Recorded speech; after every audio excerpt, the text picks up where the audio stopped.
시장의 에너지는 참 알 수가 없어서.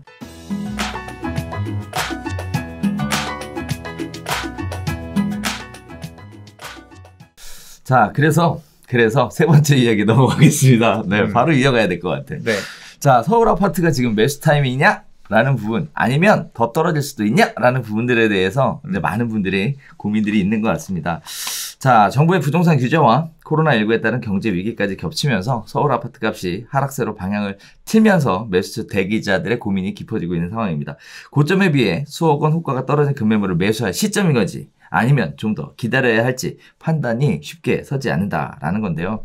사실 이 부분에 있어서 우리가 뭐 정확하게는 아니지만 앞으로 곧 닥쳐질 커다란 변수 두 가지가 있죠. 하나가 6월 1일 재산세하고 종부세, 네, 과세. 그 다음에 또 6월 30일 이거는 장기 보유한 주택에 대한 감면 부분이 특례로 적용되는 부분. 이 두 가지에 따라 세 가지죠. 결국은 코로나 사태, 그 다음에 6월 1일, 6월 30일, 거기다 이제 추가적으로 총선이라는 네 가지 변수가 당분간 6월 30일까지 엄청나게 복잡하게 왔다 갔다 할 것으로 보여지고 있는데, 거기에 따라서 이런 얘기를 한번 해보고 싶었어요. 뭐 여러 가지가 있죠. 올라갈 가능성의 개수, 뭐 크게는 얘기하지 말고 떨어질 가능성의 개수를 가지고 과연 앞으로 이런 부분들이 어떤 시장에 영향을 줄까에 대한 생각은 한번 해보면 좋을 것 같아요. 일단 네. 중요한 거는 뭐 매각을 생각하고 있다면 6월 1일 전에 팔아야 되는 거 아니에요. 그래서 좀 전에 수장님도 4, 5월 전에는 팔아야 된다 이런 얘기 하셨고,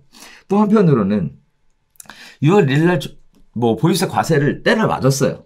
그리고 나면 6월 30일 이전에 또 팔아야 되는 분들이 과연 세금도 맞고 그 세금에 대한 부분을 또 전가시켜서 팔려고 하지는 않을까에 대한 부분들도 또 있을 거고, 그럴 거라면 아예 또 일찍 파는 게 낫지 않을까.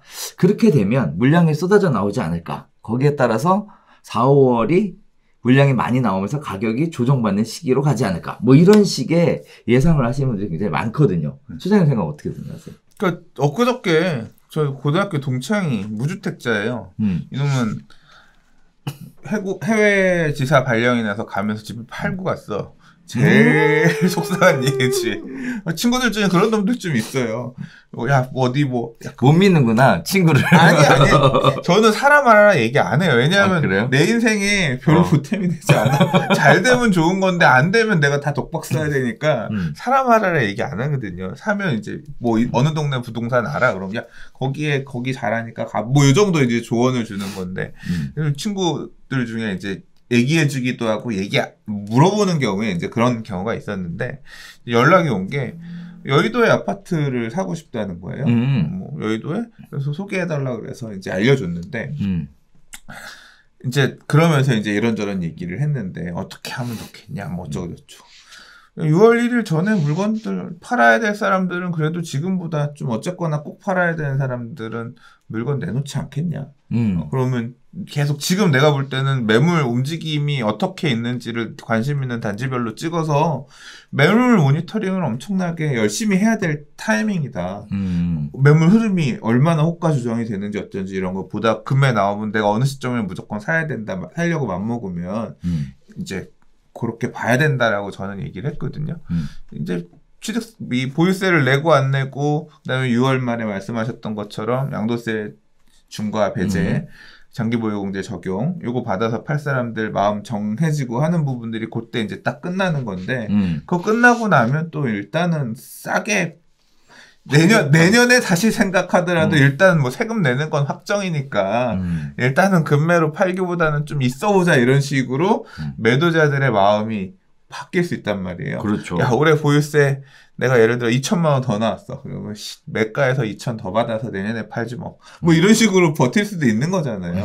이제 그래서 볼 거면 만약에 사야겠다라고 마음이 확신이 들면 4월에서 5월 초중까지는 계속 면밀하게 관심 있는 단지들 가격 모니터링 하면서 튀어나온 물건을 잡을 생각을 하는 게 맞을 것 같다. 뭐 할 때가 아니라고 생각하면 사지 말고 뭐 이제 이렇게 얘기를 했거든요. 딱 그런 상황이라고 생각이 돼요. 그리고 이제 총선 결과가 나오면서 명쾌해졌잖아요. 사실 총선 전만 하더라도 총선 결과가 어떻게 되느냐에 따라서 보유세에 대한 부분도 입법이 좀 변수가 생길 수 있을 가능성이 있었어요. 예를 들자면 지난 12.16 대책에 다주택자에 대한 전년도 대비 세금 과세 늘어나는 부분, 300까지 이제 300%까지 올릴 수 있게끔 바뀌는 안건, 그 다음에 종부세 세율이 0.2에서 0.8%포인트 늘어나는 부분에 대한 거, 이런 것들이 사실 하나도 이번 20대 국회에서 처리가 안 됐거든요. 총선 전국으로 가면서 어차피 이번에 못한다. 였는데, 지금 일단은 결과가 만약에 미래통합당 쪽이 생각보다 많이 나왔으면 그런 국회 안에서 이 조절을 법 어떻게 개정할 건지 종부세 관련해서 조정하는 과정에서 그 부동산 대책에서 얘기했던 부분들이 다 받아들여지지 않을 수도 있다라는 가능성이 있었다라고 하면 이번 결과를 보면 그런 거 없지. 원한 대로 다 처리지. 그러면 결국 이제 이 다주택자라든가 이런 분들 입장에서는 아이쿠나 보유세는 내가 예상했던 것보다 훨씬 더 내야 될 수도 있겠다. 더 나오지. 희망이 사라진 거예요. 그러면 그냥 이걸 내가 앞으로 몇 년을 이런 식으로 더 끌어갈 자신이 없으면 지금 팔 수 있을 때 팔까? 이런 선택을 하는 매도인도 나올 수 있다는 거죠. 그러면 매수 입장에서는 장기적으로는 더 오를지 떨어질지 모르겠지만 단기 금매를 잡는다라는 측면에서는 이렇게 양도세 면제 혜택이 있을 때 나오는 드랍하는 매물들을 잡는 것도 방법일 수 있겠죠. 자, 지금 보유세 증가에 대한 시뮬레이션 표와 함께 보유세 부담이 굉장히 크게 증가하고 있고 거기에 따라 시장의 반응이 있을 것이다.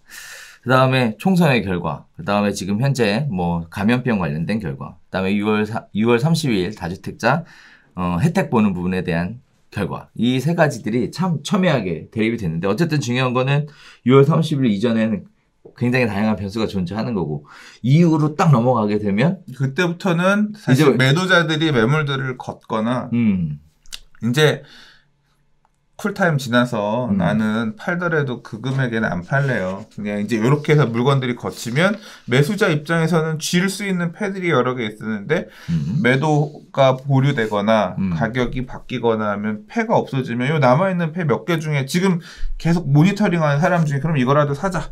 요 몇 개 빠지고 나면 또 매수들은 그러면 또 전세살이를 해야 되나 또는 다음 기회가 올 때까지 또 해야 되나 하면서 또 그 이후에는 가격이 시장이 다시 이제 매물이 잠기면서 가격은 또 매도 호가는 올라가는 그런 상황이 발생할 수도 있어요. 그렇죠. 이게 작년도에 얘기예요. 작년에 이랬습니다. 작년에 6월 이후부터 본격적으로 가격이 다시 뛰어 올랐거든요. 근데 물건 안 잡히는데 갑자기 매수들이 쫓아가면서 물론 이제 작년이랑 바뀐 거는 대출 제한이라든가 더 타이트한 규제들이 들어와 있는 상황이긴 하지만